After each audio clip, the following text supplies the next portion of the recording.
Hola, muy buenas noches a todas y todos. Bienvenidos a esta sesión de preguntas y respuestas. Es el segundo día de Ambulante en Casa y hoy tuvimos el enorme gusto, 30 de abril, de presentar la sección Ambulantito, la cual estará disponible todo el mes completo hasta el 28 de mayo, que se termina Ambulante en Casa.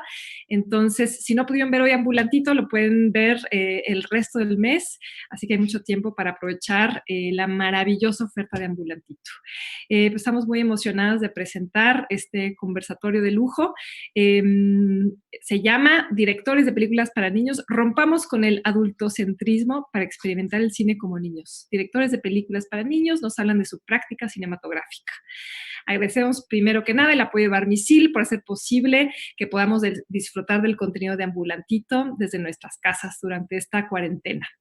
Tenemos invitados muy especiales esta noche. Nos acompaña María Novaro, que es cineasta y directora actual del IMCINE y directora de Tesoros. Alfredo Sodergit, que ha ilustrado más de 40 libros en Uruguay, Argentina y Noruega y México, y ilustró el libro que inspiró la película Anina, que es su ópera prima y hasta el momento su única cinta como director. Giselle Pérez es directora de Mi Abuelita, producto del programa de animación tradicional en Vancouver Film School, en Canadá. Y Mi Abuelita pues forma parte del programa de Ambulantito, como todos estos películas. Raúl Robin Morales es autor, diseñador, músico, bailarín y cineasta mexicano. Su más reciente filme, El Tigre sin rayas, se presenta en Ambulantito con nosotras. Entonces les cuento un poquito de la dinámica. Vamos a platicar durante 20 minutos y después abrimos a una sesión de preguntas y respuestas. Estamos en Vimeo desde ambulante.org. Si tienen preguntas, por favor, dense de alta muy rápido en el Vimeo y ahí en el chat podrán hacer todas las preguntas. Mi equipo me las va a mandar aquí a mi celular y yo con muchísimo gusto se las haré llegar aquí a nuestros invitados y nuestras invitadas. Y para moderar esta conversación tenemos una moderadora extraordinaria que es Itzel Martínez, a la que llamamos con mucho orgullo programadora de Ambulante. Adelante, Itzel. Muchísimas gracias, Pau. Y bueno, genial cerrar el Día del Niño con esta conversación. La verdad es que año con año, cuando programamos Ambulantito, pues nos damos un viaje en el mundo y en las diferentes épocas para encontrar películas especiales, películas que nos puedan ayudar a construir una relación y un diálogo con los niños de México. Y bueno, ese ejercicio nos lleva a plantearnos muchas preguntas. Entonces, me parece un lujo esta noche poder estar aquí frente a ustedes que han también pensado y reflexionado sobre el quehacer cinematográfico cuando nos destinamos a la infancia o bueno, a la familia, pero principalmente que construimos un diálogo a través del cine para los niños. Y bueno, muchísimas gracias por esta oportunidad. Me gustaría que en esta primera sesión como que hagamos una reflexión acerca de los retos que implican hablarle a los niños ahora. Bueno, ya las generaciones más recientes son nativos digitales que continuamente están consumiendo como contenidos a través de múltiples dispositivos, pantallas, y bueno, nos preguntamos qué es aquello que acostumbran ver, ¿no? ¿Qué es ese ritmo, esa diversidad de posibilidades en las cuales se enfrentan todos los días y por lo tanto, a qué nuevos retos nos enfrentamos los realizadores, los creadores cinematográficos cuando pensamos en dirigirnos a esta audiencia, ¿no? Cuando queremos crear un diálogo con ellos. Y bueno, para eso me gustaría hacer una primera pregunta para María Novaro, quien es una pues reconocidísima directora mexicana que desde 1991 ya permitía como el reconocimiento de México en Cannes. Bueno, hay muchísimas películas que se han quedado en nuestro corazón que ha hecho María, Danzón, Las Buenas Hierbas, etcétera. Más de una docena de excelentes películas. Sin dejar huella, mi favorita. Todas tenemos nuestras favoritas, María. Y bueno, en tus películas hemos visto cómo hay personajes, mujeres poderosas, que también has hecho como un viaje por todo el país, ¿no? Recorriendo diferentes territorios y construyendo historias en diferentes lugares, sensibilizando el vínculo también con la tradición, con el país, con tantos aspectos, el baile, bueno, al menos en estas que menciono, pues el gusto, el amor por el baile, una sensibilidad muy especial. Y bueno, nos sorprendes en tu última película que das un giro muy significativo con Tesoros. Y bueno, por primera vez vemos que la trama cambia y te diriges a una, pues a una audiencia más pequeña, ¿no? Para niños y bueno, con la experiencia que tuvimos en aquella gira que nos acompañaste con Tesoros, que fue un gusto también, pues pudimos constatar que se trataba de tus propios nietos, de niños cercanos a tu vida que formaron parte como activa en esta creación. Entonces, bueno, me gustaría si nos compartes un poco ese reto que significó para ti y ese sentimiento que sostiene la idea de indagar en el imaginario infantil, en esta imaginación distinta para hacer un cine para niños, María. Muchas gracias, hola a todos.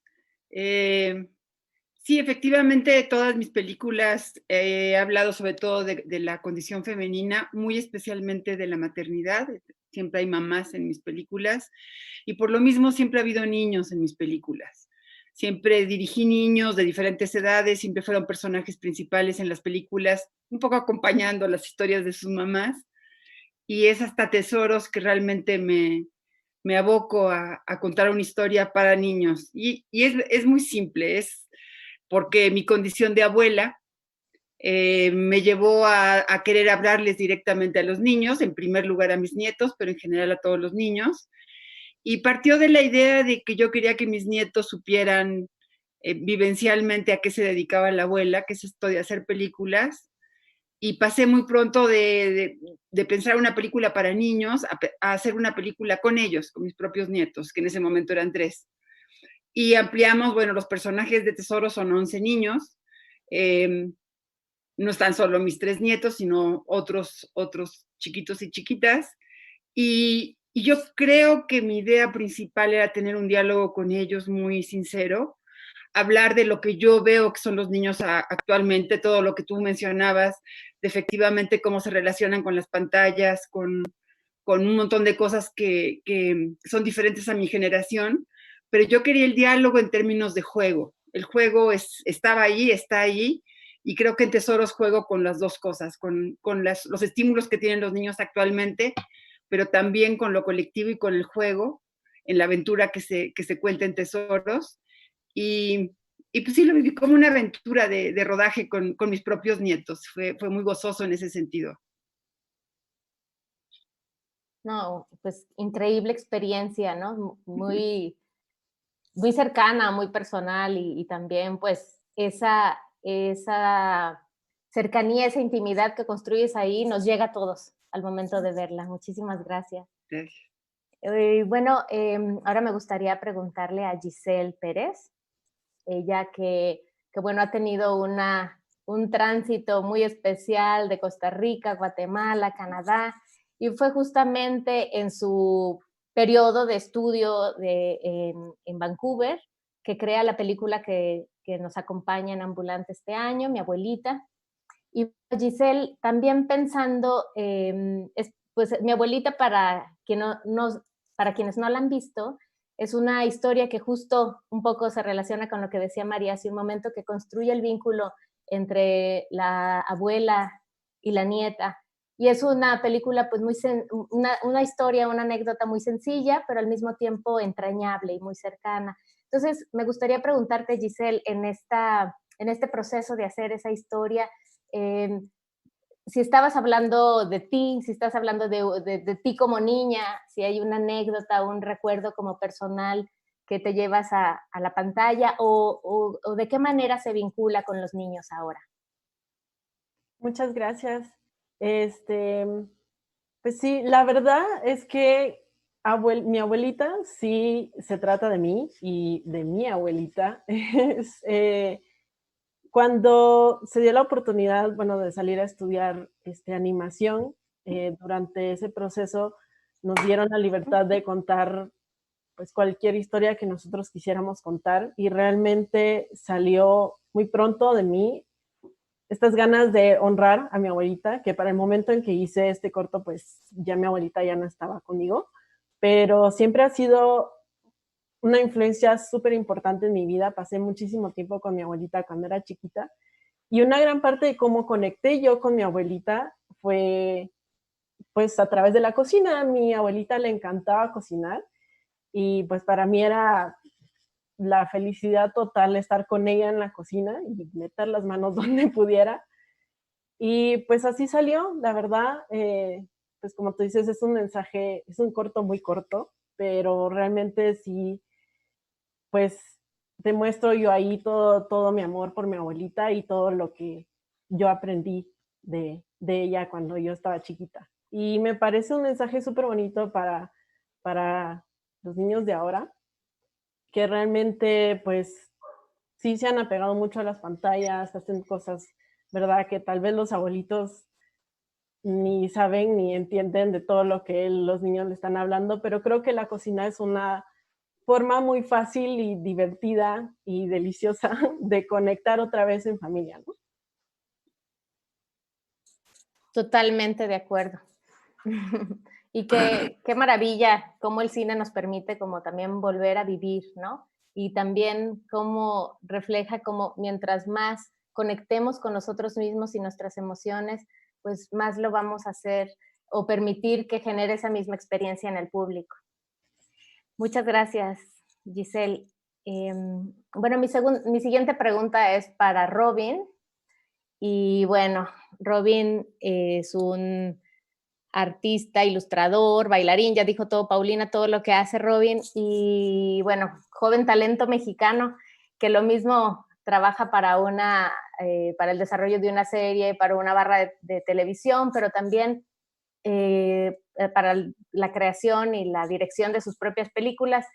Y bueno, Robin, recuerdo El trompetista, que es una película que hiciste, no me acuerdo en qué año, ahorita tú nos compartes eso, que dejó bastante huella en su trayecto por el mundo, ¿no? Y hubo como que tuvo buena recepción y generaba como una respuesta como muy positiva con el público. Y veo que lo mismo está ocurriendo con El Tigre sin Rayas, que es la animación que tenemos en el programa 1 de Ambulantito.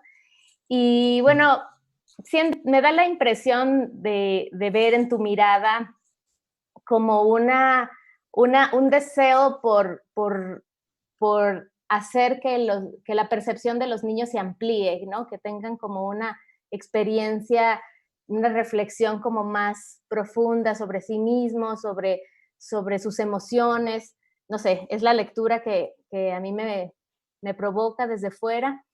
Y bueno, me gustaría preguntarte a ti un poco lo mismo, o sea, ¿a qué niño le hablas?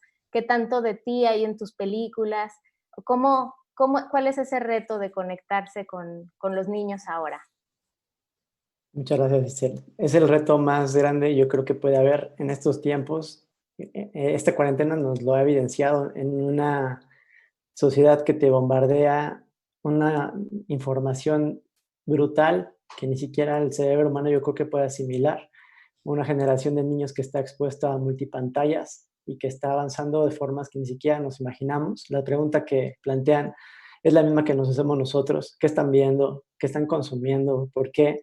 Nos estamos quedando un poquito atrás, ¿no? El reto más grande que tenemos los creadores de contenido infantil es salirnos de nuestro adultrismo, que ese es otro reto súper grande, porque siempre damos por hecho lo que nosotros pensamos que los niños quieren ver, les gusta, es bueno para ellos, y más bien es primero concebirlos como un ser humano con derechos, ¿no? Humanos tal cual. No son infantes, ya no son niños, no son humanos chiquitos en desarrollo, son seres plenos, y darles ese lugar. Creo que es muy diferente el contenido que se puede hacer a partir de ahí a verlos como consumidores o también hegemonía de contenidos de cartoon, que están muy bien y es un entretenimiento, pero es un mar, ¿no? Es un mar. Entonces, creo que siempre hay otros ojos, como dices, hay otras miradas, hay poesía, hay ternura, hay inocencia. Y pues creo que encuentro en lo infantil un refugio así natural, ¿no? ¿A qué niño le hablo? Pues creo que va a sonar muy cursi, pero yo creo que le hablo a mi niño interno, que tenemos todos, que está un poco ahí abandonado, que necesita ser atendido y que quiere jugar, y de repente lo hemos olvidado, ¿no? Entonces, a veces yo no me concibo como un adulto, me veo como un niño disfrazado de cineasta o del término que quieran, y estamos reinventándonos, estamos jugando y con suerte haciendo el contenido que yo quisiera hacer es el trabajo de la conciencia, del respeto, de la equidad, de la empatía. Son temas que no son muy populares si los pones a competir con las plataformas de animación que hay para niños, pero creo que ahorita es el momento. Justo esto que está pasando es un alto, es una reflexión, y creo que esos contenidos ojalá que tengan vigencia y que les pase lo mismo que a mí me pasaba cuando yo veía la barra infantil de 11 niños y veía cortos checos y rusos y noruegos y así como, ¿qué es esto, no? Es una sensibilidad diferente que no es muy común encontrar en México y desgraciadamente no hay muchos apoyos ni una industria todavía de la animación. Y lo infantil, desgraciadamente, también siempre está puesto en último lugar, ¿no? Es un área bastante abandonada. Entonces hay un nicho ahí, hay toda una tarea que hacer, y hay algunos creadores de contenido que se han tomado la responsabilidad en serio de velar por el interés genuino del niño. Entonces creo que va la misión por ahí. Y bueno, tu comentario me hace pasar a la siguiente pregunta. Digamos, si extendemos estas experiencias individuales que ustedes nos están compartiendo como un contexto más amplio, digo, aquí tenemos algunos países representados, ¿no? Latinoamericanos, donde nos podrían... Ay, no, perdón, Alfredo. Me fui de boca aquí con las ideas que nos planteaba Robin, perdóname, pero también tengo una pregunta para ti ahorita que te vi y dije, no, perdón, bueno, Alfredo nos hace el honor de volver a tener en Ambulante a Nina, que es una película maravillosa, una coproducción Uruguay-Colombia, ¿no? Que estuvo en Ambulante en el 2015 y bueno, algunos años después, 5 años después, Nina ya tiene 7 años, ¿no? Regresa a nuestras pantallas y bueno, estos 7 años estaba ahí revisando que es una película que ha recorrido, pues, ha estado en salas de cine como corrida comercial, en festivales, en televisión, o sea, como que tiene ya toda una historia que contar. Y justo aprovechando esta larga vida de tu película, Alfredo, nos gustaría que reflexionando sobre este encuentro con los públicos, que nos platiques un poco qué ha encontrado a Nina que hace que sigue provocando, no nada más a los niños, sino a las familias. Bueno, es una protagónica genial, ¿no? O sea, valiente, decidida, pero a la vez muy sensible y que tiene una vida interior y una imaginación maravillosa. Entonces, ¿qué has encontrado en tantos públicos tan distintos, en tantas etapas y años tan diversos? ¿Qué nos puedes compartir de esta experiencia de Nina? Bueno, no tengo muy claro dónde está esa clave. En cada cosa diferente, cada libro, cada producción audiovisual en la que me meto o nos metemos con nuestro equipo de amigos, es una aventura nueva y es como una exploración. Un poco siguiendo algo de lo que decía Robin y poniéndolo a la inversa, y sintiendo un poquito, Sergio López Suárez, el escritor de la novela Nina Yata y Salas, una vez le preguntaban esto también, ¿no? Del niño al que hablaba, y él dijo, hay que hablar, yo le hablo al adulto que todos los niños llevan dentro.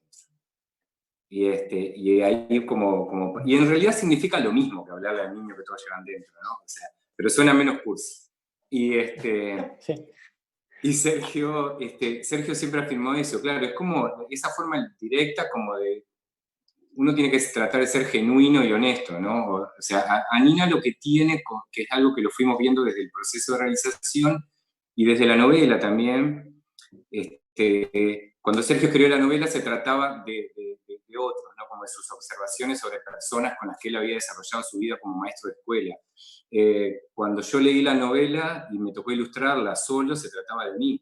O sea, la novela hablaba de mi vida en la escuela, de mis peleas con mis compañeros, de mis logros y mis fracasos, de un montón de cosas. Cuando se fue sumando gente al equipo, cada persona encontró en la historia también una identificación. Y se trabajó como muy desde el corazón en ese sentido. Más allá de la parte profesional, que contamos con un equipo como de un nivel de compromiso altísimo y de calidad. Incluso los actores, vos mencionabas al personaje, ¿no? como referencia, ¿no? Como mascarón de proa de la historia. Justo ayer una amiga me pasó un amigo, Germán, el productor uruguayo, uno de los productores uruguayos de Anina, me pasó, Germán Tejera, me pasó un video de YouTube de Federica Lacaño, que es la nena que tenía 8 años cuando hizo la voz de Anina, que ahora estudia psicología y tiene una banda de música y compone y toca, y hablando de muchas cosas que podríamos estar hablando acá ahora. Es un video de unos 15 minutos de ella respondiendo preguntas, y justo hablaba también de esto, ¿no? De una canción en particular que la compuso pensando en esto, como de salirse del superestímulo de las pantallas y de los diálogos vacíos y de los diálogos por el diálogo. O sea, como hasta eso, ¿no? O sea, nos pasó que las chicas que hacían las voces de los personajes tenían un carácter y una historia de vida a veces también muy similar a la del personaje que estaban representando. Entonces hubo cosas muy genuinas en interpretaciones, en el trabajo, en la sensibilidad que todo el mundo le aportó a la película. Y un poco viene por ahí, o sea, que es una película que se trata de una cadena como de emociones y de deseos de hacerla, conectados uno tras del otro, ¿no? Por cada persona que participó. Y nunca pensamos a qué nivel estábamos hablando. Hablábamos de nosotros mismos, de nuestra propia infancia, de nuestros recuerdos. Quedó una película bastante situada en los años 80, 90, pero fue sin querer, nunca dijimos en qué año iba a suceder. Pero pusimos las cosas que habían en nuestra niñez en esa película, porque queríamos hablarle a los niños de algo que pasa en la niñez, con cierta autenticidad, con la que pudiéramos poner. Y era la niñez que teníamos de referencia era la propia. Entonces, nada, por ahí. Y me encanta que de alguna manera cada uno desde su experiencia, desde su búsqueda, pero hay como una relación con la propia historia, ¿no? O sea, de no olvidar, de alimentar esa sensibilidad que a lo mejor es más propia de los niños, pero que no nada más les pertenece a ellos y que podemos alimentarla con nuestro quehacer, ¿no? Y con nuestro arte. Y bueno, también una cosa que descubrimos año con año es que la producción latinoamericana de un cine así, tan propositivo y tan cercano, no es tan abundante.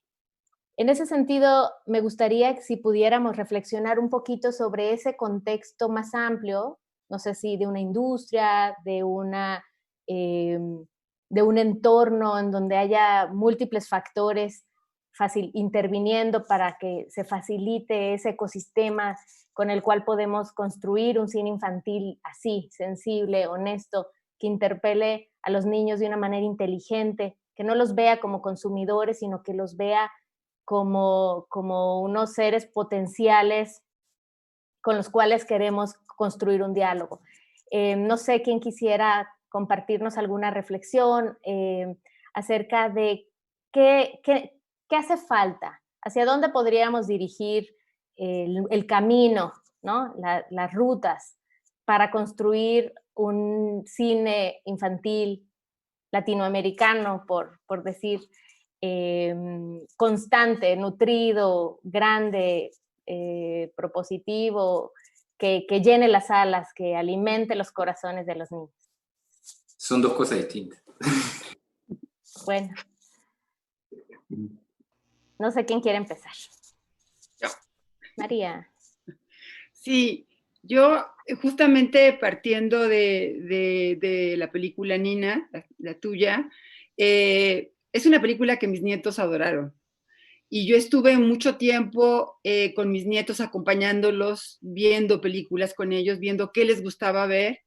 Y cuando empecé a hacer tesoros, me topé con muchísimas opiniones de que esa no iba a ser una película que funcionara para niños, que los niños querían ver otra cosa. Me topé con gente de la propia industria que daba por hecho que los niños quieren ver lo que están viendo, o sea, lo que se les ofrece.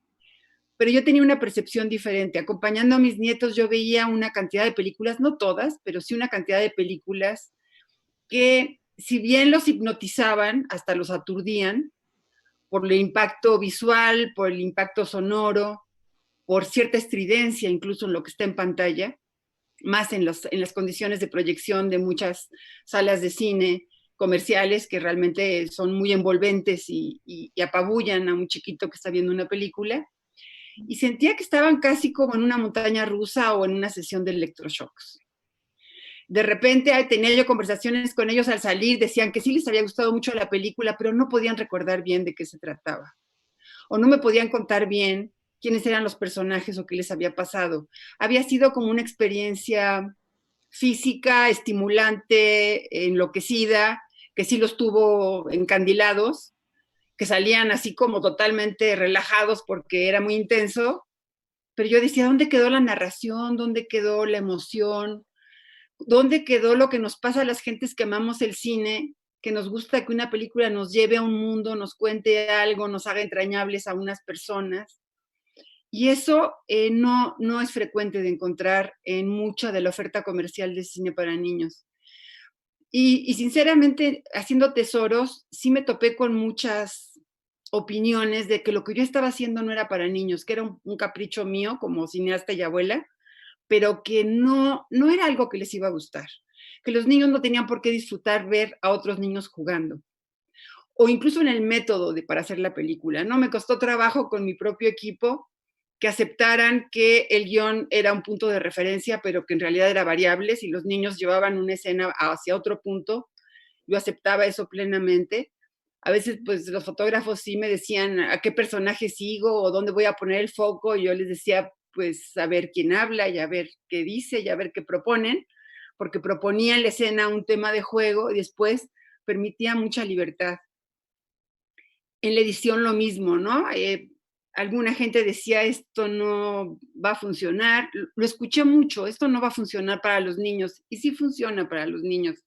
Sí les da una alegría genuina, sí lo disfrutan, sí lo viven, sí salen con ganas de jugar, sí hablan de cosas que sucedieron porque, como decía Robin, los niños son seres humanos que también quieren vivir un trayecto, un viaje, una aventura, entender a otros, sentir que son parte de un evento que los involucra, que a lo mejor no es tan fantasioso ni tan enloquecido, sino más cercano. Y, y mi experiencia en innumerables proyecciones de tesoros con niños es que claro que sí les funciona. Y claro que sí agradecen, como un adulto cinéfilo o sensible, también agradece ver películas que sí les muevan cosas internas y que sí les haga pensar en otros seres humanos y que sí les abra otras vidas.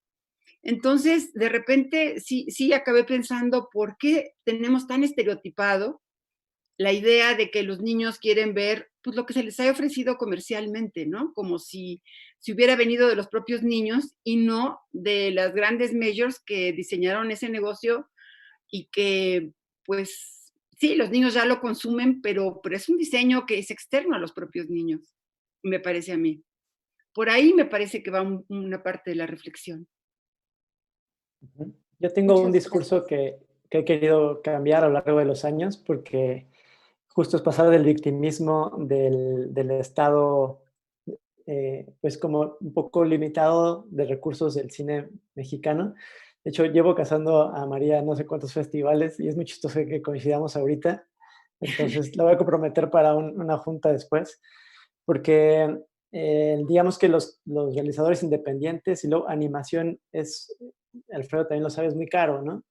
Dentro del margen de maniobra del cine mexicano, que es un poco complicado, pues hacer animación parece un acto suicida en México. Entonces ahí vamos insistiendo, vamos encontrando caminos. Justo creo que con María se han abierto muchos diálogos, muchos de trabajo por primera vez. y estén escuchando voces, pero sí vemos que los realizadores independientes, por lo menos en mi área que es animación, rara vez pueden acceder a un recurso como, digamos, Fidecine u otros grandes, porque ya es un círculo. Antes decíamos de jóvenes, es una mafia, ¿no? Y entonces me metí el trompetista y lo gané, y esa fue una prueba fehaciente de, miren, no es como todos piensan, ¿no? Hay que desmitificar muchas cosas cuando ya estás dentro. Pero sí vemos que es como un mecanismo que digamos que favorece o está ahorita diseñado y está cambiando, qué bueno, de que los mismos grandes estudios ya tienen un modelo redituable y la primicia, digamos que es lo económico sobre el contenido. Eso es como lo vemos muy ajeno a los independientes, ¿no? Que ojalá tuviéramos chance de acceder a esos recursos para hacer una propuesta que a lo mejor sí tiene que ser comercial porque obviamente tiene que haber un retorno, pero sí queremos que haya esencia, que haya carnita, que justo como dice María, que te vayas y hay una narrativa y hay un descubrimiento. Ese es el sueño guajiro de muchos y que vamos a hacer todo lo posible por llegar ahí. También creo que el modelo mexicano, que también es exitoso comparativa con otros países, podría tener más, en mi experiencia, que es la única que tuve fuera de México con Francia, con el Tigre Sin Rayas, pues el Sense, que es como el cine mexicano, es un monstruo, ¿no? Que tiene 1000 apoyos y tiene muchas maneras de coproducir y de bajar recursos y entonces creo que también nos llevan ventaja a otros países, pero y a partir de lo que estamos viendo ahorita, creo que nuevos modelos de colaboración se pueden empezar a tejer, nuevas maneras también de formar alianzas. Mucho es el discurso siempre ha sido en México de los recursos económicos, que es una realidad, pero ¿qué vamos a hacer al respecto, no? Entonces, pueden haber nuevas formas. Ahorita se me está yendo un poco el tren, en cuanto me acuerde, los comento, pero creo que sí hay forma de producir contenido de calidad. Solamente tiene que haber la apertura de la gente que está viendo la animación y el cine como un negocio, meramente, que es como muchas áreas del país que funcionan. Y la otra es que somos como los independientes indies, que estamos muy afuera de la Matrix y que estamos un poco así. Pues no, es momento de colaborar y encontrar estos puntos de encuentro y que las condiciones sean más equitativas, ¿no? Para la competencia. Pero, por ejemplo, ya me acuerdo rapidísimo un ejemplo que encontré allá, que es el que le quiero platicar a María después. Hay una convocatoria que se hace a cada año. Escuelas de animación en Francia entran. Por supuesto que nos llevan años luz de formación artística desde antes de la prepa, pero hacen un dossier, así como la carpeta de cine, se escogen recién egresados de escuelas de animación y se hace poesía para niños, ¿no? Y es una colección de 12 poemas de un poeta francés al año. Se me hacen modelos increíbles que podríamos replicar o pensarle por ahí. Y pues, o sea, yo aplaudo a María que ahorita está abierta a esos diálogos, porque sí, digamos que hay un Olimpo de los realizadores y sobre todo ficción, animación somos los bichos raros, pero incluso en animación también vemos que hay una esfera como chiquita, reducida, ¿no? Quizá Stop Motion, Guadalajara, y hay mucho talento en México que queda fuera del radar. Están haciendo esfuerzos también para descentralizar esto, pero pues ahí vamos. Eso es lo que yo detecto como bicho raro independiente de animación infantil. Los que están escuchándonos, hay como 70 personas escuchando esta riquísima conversación. Las invitamos a que nos manden sus preguntas allá al chat. Aprovechen, es una oportunidad dorada para conversar con estos realizadores. Así que, bueno, seguimos la conversación, Itzel, y esperamos sus preguntas. Yo aquí las voy a recibir en mi teléfono y se las voy a hacer ahorita a nuestros invitados e invitadas. Muchas gracias. A ver, permiso. Adelante, sí. Alfredo.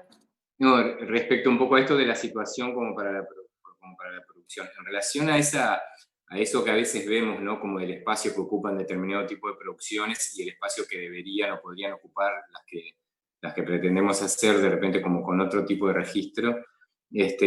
Nada, también está un poco como obviamente es fundamental como cuáles son las políticas culturales de los estados, ¿no? Los apoyos, a qué apuntan, de qué forma se procesan para que sean legítimos.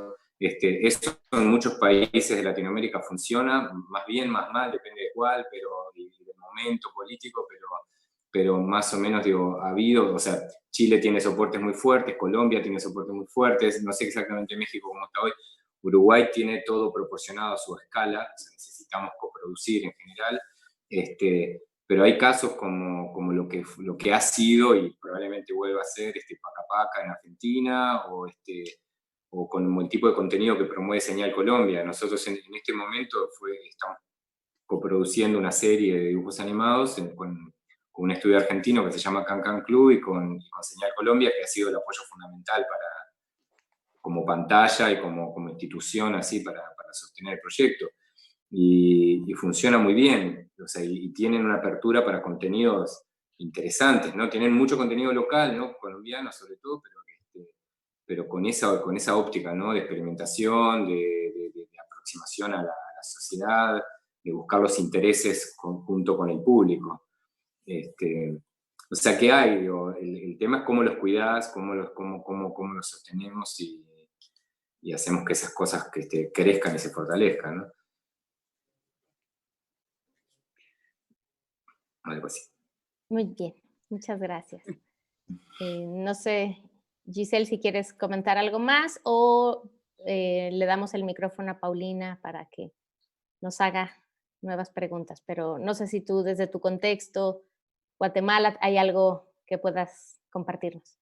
Pues tal vez un poquito, yo considero que tal vez en Guatemala no hay tanto, siendo un país tan pequeño, no se ha movido tanto, la verdad, el cine infantil, el cine que de verdad represente nuestra cultura o Latinoamérica, ¿verdad?, dentro de nuestro país.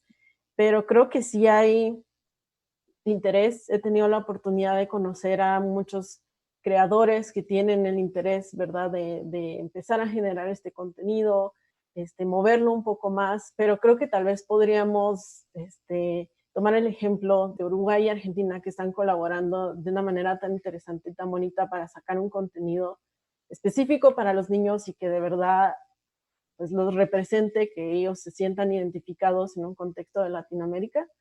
Creo que tal vez podríamos trabajar algo como Centroamérica, tal vez unir todas nuestras fuerzas y sacar algo que pues represente lo que tenemos en común, todas nuestras culturas. Creo que podría funcionar muy bien.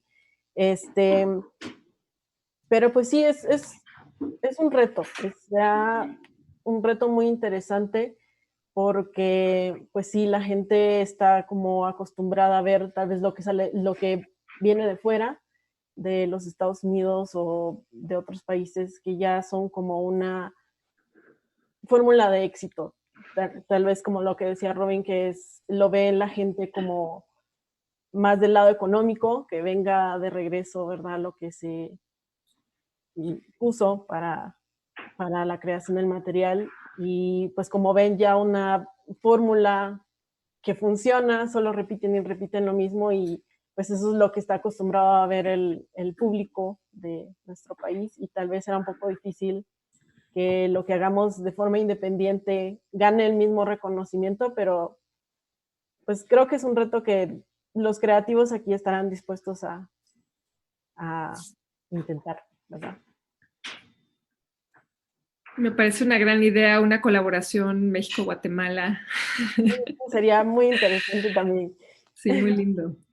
A ver, yo les tengo unas preguntas. Pasamos a unas preguntas, Itzel, ¿qué opinas? Sí, buenísimo. Muy bien, gracias. Aquí tenemos a Isaura Salem Márquez, le pregunta a María, ¿cómo te acercaste a la gente y su diálogo en esta película? Supongo que queremos decir cómo fuiste acompañando a los niños en la formación del diálogo. Sí. Eso tiene mucho que ver con la manera de hacer una película, y en este caso sí fui muy, muy experimental. Por un lado, nos acercamos a una comunidad, que es la comunidad de Barra de Potosí, en la costa de Guerrero. Es una comunidad pequeña. Allí mismo llevé el guión, llevé la idea de la película que queríamos hacer.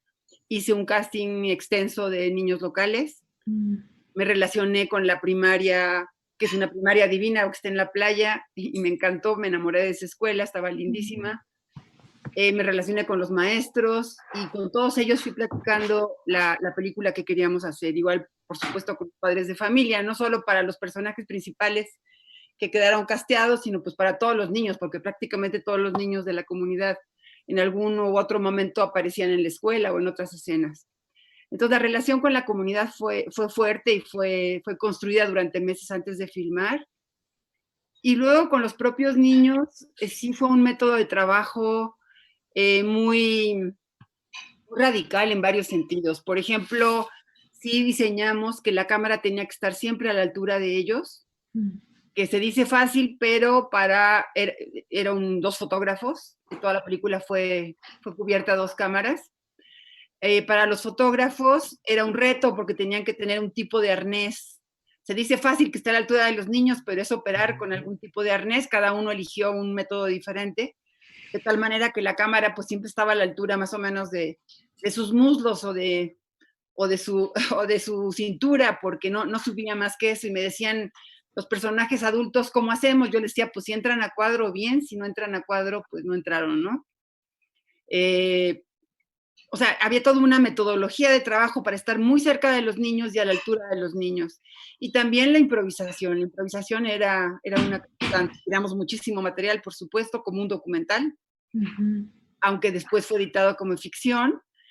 Y los niños, algunas personas decían, bueno, ¿por qué no ensayas? ¿Por qué no preparas con los niños? Y yo tenía muy claro que eso no iba a ser el punto idóneo, sino que yo les proponía una situación. Los personajes eran ellos mismos. Yo fui muy cuidadosa de que cada niño, de mis nietos, por supuesto, que los conocía yo perfectamente bien, pero también de todos los demás chiquitos, cada uno conservó su nombre y cada uno era quien es, ¿no? No tenía que crear un personaje diferente. Entonces, estos personajes se manifestaban como ellos son, los propios niños, en el área de juego, y había mucha improvisación. Había una sola regla muy simple, que era el que mira a la cámara pierde. Y fue de oro, porque no miraban a la cámara. El más chiquito de 2 años y medio, Lucas, acusaba, cuando alguno veía que estaba mirando cámara, pues lo acusaba y decía, Michelle vio a cámara, o Aranza está haciendo trampa y ve a cámara, ¿no? Porque realmente era el reto de todo el juego. Todo se podía hacer excepto mirar a la cámara y funcionó perfecto. Con que no miraran a la cámara, todo era verdadero. El reto para el sonidista era tremendo, porque pues, era un sonidista, eran a veces periquitos, niños hablando todos al mismo tiempo. La verdad que Axel Muñoz, el sonidista, se la rifó y fue increíble porque cubrió un sonido directo maravilloso. Y en fin, las reglas del juego eran a favor de los niños, de que los niños jugaran y de que los niños se expresaran. Y funcionó bastante bien, aparte de que era extremadamente divertido. La otra cosa es que nunca abusamos de los niños, tenía yo muy claro eso, que a veces lo he vivido en rodajes, lo he visto en rodajes, que se abusa del tiempo de los niños trabajando en cine. Aquí una regla de oro era que si ciertos niños estaban en una escena en la mañana, en la escena que filmábamos en la tarde no podíamos repetir los niños porque tenían que descansar. Y a veces me decían, no, pero es la misma locación y tal y cual. Yo decía, lo siento, esta es una regla de oro. Los niños no se cansan, punto, cambio y fuera. Y todos los niños estaban siempre relajados, contentos. En fin, sí pusimos en juego una serie de métodos donde entró muchísimo mi abuelez, mi ser abuela y proteger a los niños contra viento y marea, como una cosa de instinto, pero también como directora de cine dije, no, pues así es este rodaje, o sea, acomódenle como quieran, pero así es este rodaje. Y así fue siempre del lado de los niños y protegiendo a los niños en serio en cada momento. Y creo que el resultado se ve, los niños están muy frescos y muy, muy vitales en todas las escenas, creo que están adorables. No solo mis nietos, todos los niños están en la película, mis nietos también. Ya respondiste estas preguntas, pero las voy a leer igual nada más para reconocer a nuestro público allá afuera. María Reveles pregunta, ¿fue complicado trabajar con niños? Y Damaris de Pinotepa Nacional, Oaxaca. Saludos a Pinotepa Nacional. Qué padre que está llegando ahí la gira ambulante, ahora en casa. En el trabajo con niños en distintos contextos, ¿cómo evitar querer que actúen como adultos? Un poco, siento que ya respondiste esa pregunta, pero no sé si quieres agregar algo. Eso lo evitábamos. Era muy importante no ensayar, no tener diálogos preestablecidos, sí las ideas, pero no diálogos preestablecidos. Por ejemplo, hay una escena en la que están comiendo jaivas que acaban de pescar. El personaje que es un fuereño, un güero que viene de fuera, que es uno de mis nietos, Dylan, y dos de los chiquitos locales, y están comiendo la jaiba. Y mi nieto estaba muy preocupado porque se le había caído un diente y ya había entendido el asunto de la continuidad. Entonces, él decía, Abu, todos se van a dar cuenta que ya no tengo el diente. Y le dije, pues dilo en la escena que se te cayó tu diente. Y tal cual, dice, se me cayó mi diente y enseña que ya no tiene diente y en fin, se le quitó eso del sistema, ¿no? Para esto también, pues era muy importante que el rodaje estaba organizado de manera secuencial. Fuimos filmando conforme la historia se desarrollaba, si no hubiera sido absurdo. Hay muchas reglas de cómo se filman las películas que no cumplimos, pero cumplirlas hubiera sido matar la actuación y matar la realidad que estábamos capturando, ¿no? En ese sentido era mucho más documental el rodaje que el ficcionado, ¿no? Qué interesante, pues se siente esa como mirada documental y ese proceso documental y qué importante para los niños saber, ¿no? Poder llevar la secuencia de los eventos y vivirlo como genuinamente. Está muy lindo eso. Tenemos una pregunta aquí más general. Invito a Itzel a participar en la respuesta también como programadora. ¿Cómo lograr que la distribución de esas películas no quede centralizada? Esto es de Praxedis G. Perdón, no sé si es un nombre o es una o es el nombre con el que se dio de alta, Praxedis G. ¿Cómo lograr que la distribución de esas películas no quede centralizada y que estas historias puedan llegar a públicos infantiles en comunidades donde el acceso a este tipo de materiales es nulo? Súper buena pregunta. ¿Qué opinan, compañeras, compañeros? Ambulante. Exacto. Sí, ambulante. Y en el caso de, obviamente no es muy difícil cubrir todo el mundo. Yo no lo sé como, no hago festivales ni programo giras, pero en el caso de Anina, cuando vivimos un proceso bastante largo de vida, de hecho lo seguimos viviendo, el hecho de que esté aquí ahora o que nos la siguen solicitando para distintos lugares, cada vez más, o sea, la etapa más tradicionalmente comercial se concentró durante el primer y segundo año, pero luego e incluso durante los primeros años también, sí suceden estas cosas, ¿no? En Ecuador anduvo como por muchos lugares, en comunidades también, en Colombia, o sea, bueno, en México con ustedes estuvo en montones de lugares que no podrían nombrar, porque ya ni lo recuerdo por la cantidad, pero bueno, sí, depende de las personas que hacen este tipo de cosas, ¿no? Y que accede, o sea, depende de que haya apoyo para ese tipo de eventos, ¿no? La gente que las pesca por ahí reconoce algunas obras que les interesan y las llevan a donde ellos pueden llegar. Anina, tengo que decir que Anina ha hecho Ambulante inolvidable entre los niños. O sea, Ambulantito se volvió sinónimo de Anina muchísimos años. Inauguramos, sí, lo sé. Y lo pudimos tener tanto en la gira como en Ambulante Presenta. Y bueno, pues ha sido muy generoso Alfredo. Bueno, pero esa es la forma. Aparte, bueno, ahora ya la pueden encontrar en YouTube seguramente, pero o sea, estuvo en YouTube durante un tiempo, pero en ruso. Pero bueno, sí, de esa forma. O sea, lo más lindo es con este tipo de eventos que aparte de presentar las películas, generan una experiencia en los lugares a donde llegan también. Yo creo que volviendo al tema de cómo encontrar estos caminos, puentes o canales, Ambulante es una muestra, ¿no? Estuvimos ahí en Tepoztlán con Cinema Móvil Totó, que son estos amigos increíbles que llevan su camioneta y unas bicicletas que producen la energía eléctrica que ilumina la pantalla y el equipo de sonido. Y fue una locura. Hay resistencia de parte de... Había un director de la escuela que era muy chistoso porque como que hubo una diferencia ahí, un desencuentro, y luego tratar de convencerlo, por favor, es que en su vida van a ver estos niños cortos así, ¿no? Y el señor... Bueno, tuvimos que hacer labor de convencimiento y lo logramos. 2,000 niños de escuelas públicas ahí, y en comunidades, ¿no?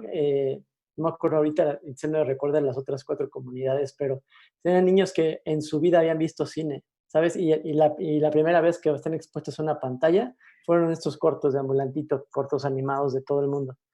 Qué honor, qué responsabilidad y qué labor para replicar, ¿no? En muchos lados. Eso por un lado de esfuerzos independientes como Ambulante o Cinema Móvil Totó. Por la otra parte, y no es que quiera ser grillo ni mucho menos, pero por ejemplo, IMCINE tiene el apoyo con el Tour de Cine francés, ¿no? Todos los cortometrajes que son apoyados cada año tienen su exhibición en un Tour de Cine francés que está maravilloso con Cinépolis, pero digamos que el público que llega a ese festival es muy reducido. También me acuerdo que el trompetista lo pasaban antes de un dramón francés así brutal, ¿no? Entonces, como que me encantaría que Cinépolis o una cadena de estas grandes pasara a los cortos mexicanos antes de la función, en vez de echarte un comercial de alguna marca. Son espacios muy comprometidos, muy difíciles de mover, pero imagínense que pudiéramos abrir un espacio ahí y meter contenido original mexicano, ¿no? O en su caso, por países. Creo que esos dos esfuerzos a la par serían buenísimos, que siguieran, se replicaran, tuvieran más recursos los independientes para llevarlos a comunidades y a la vez el aparato, el Estado, tener políticas que protejan un poco la creación, el contenido y la distribución con las grandes cadenas. Que no sean malos, que se abran tantito. Tú pide, Robin, tú pide. Yo pido. Es el día del niño, estoy pedimos. haciendo mi carta Sí, a Santa Claus. claro. Para eso es este espacio. Perfecto. No, y decirte, Robin, que justo esa iniciativa de la cual estás recordando, que fue maravillosa el año pasado, que metimos al Teatro de Tepoztlán a cientos y cientos de niños de diferentes escuelas, también fue apoyada gracias al IMCINE, ¿eh? Entonces, pues bueno, son esos momentos de cohesión, de sumar fuerzas, y bueno, los niños fueron los afortunados. Y para igual sumarme un poquito como a la reflexión, a esta reflexión final, pues también pueden apropiarse de Ambulantito, de esta sección de Ambulante como un espacio de encuentro centroamericano, latinoamericano, ¿no?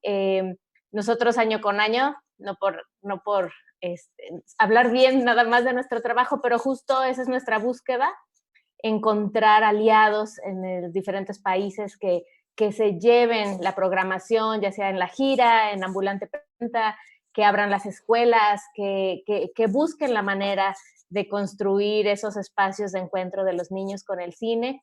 Y bueno, es un compromiso que ya llevamos en la sangre, entonces, bueno, genial que corran la voz y que este pueda ser un primer espacio de encuentro para el cine latinoamericano para niños. De acuerdo, Itzel. Pues extrañamos a nuestros ambulantitos. Creo que coincidirán conmigo los aquí presentes que no hay mayor satisfacción de ver una película en una sala llena de niños y escuchar sus risas, sus reacciones. Así que los extrañamos mucho. Esperemos disfruten el programa de Ambulantito el mes completo, completamente gratuito, desde www.ambulante.org. Ahí está para ustedes, es para ustedes, disfrútenlo. Pues no me queda nada más que cerrar, agradecerles muchísimo, agradecer a todos los que nos vieron allá afuera, estuvieron con nosotros 90 personas, muchos saludos, gracias por acompañarnos, promuevan Ambulantito, inviten a todos sus conocidos a verlo, gracias a los ponentes, muchísimas gracias Itzel, gracias al equipo ambulante, a los voluntarios, Manu y Edgar que están desde la oficina ayudándonos a hacer esta transmisión en vivo que ha sido tan impecable, muchísimas gracias. Mañana tenemos un documental muy especial que se llama Ningún vietnamita me ha llamado negro, es un documental de 1967, es parte de la sección de Retrovisor, que es nuestra sección dedicada al archivo. Como saben, Ambulante en Casa es un documental al día o un programa al día. Hoy fue la excepción porque lanzamos este maravilloso carnaval de películas para los niños, pero el resto del mes tenemos un documental al día con sesiones de preguntas y respuestas todas las noches a las 9 de la noche y con encuentros especiales los jueves y los sábados al mediodía. Toda la programación está en www.ambulante.org. Nuestra página ya está perfecto. Ya no tenemos el efecto Carmen Aristegui que, que nos tumbe la página como lo hizo ayer, así que ya estamos del otro lado. Pues muchísimas gracias. Gracias a Barbicil, que es nuestro patrocinador, y gracias a ellos pudimos hacer este ejercicio que ha sido Ambulante en Casa. Pues no sé si quieres agregar algo, Itzel, para despedirnos. Pues nada más que lanzamos una activación que generalmente acompaña las funciones de Ambulantito. Entonces revisen las redes de Ambulante porque estamos invitando a los niños que, aunque están metidos en casa en cualquier parte del mundo, pueden recorrerla con nuevos ojos y construir un museo miniatura y compartirlo con nuestras redes. Entonces, bueno, ahí está la invitación que acompaña este programa. Muchísimas gracias. Buenas noches. Buenas noches. Gracias. Nos vemos mañana. Gracias. Buenas noches.